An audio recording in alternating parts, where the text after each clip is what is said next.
সার্থকের বাবা সার্থককে বলে সুলকের কাছে ফোন দিতে। সার্থক সুলকের সাথে কথা বলবে।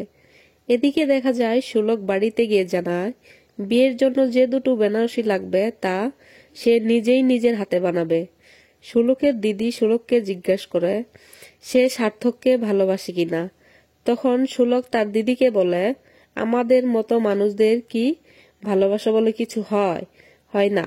এরপরে দেখা যায় সার্থকের বাবা সুলককে ফোন দিয়ে বলে যে বেনারসিটা তুমি বানাচ্ছ, সেই বেনারসি পরে তুমি এই মুখার্জি বাড়িতে বউ হয়ে ঢুকবে।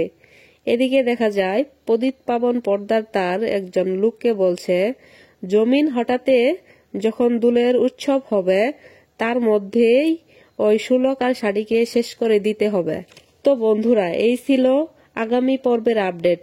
নতুন নতুন আপডেট পেতে আমাদের চ্যানেলটি সাবস্ক্রাইব করে লাইক করে পাশেই থাকুন। ধন্যবাদ।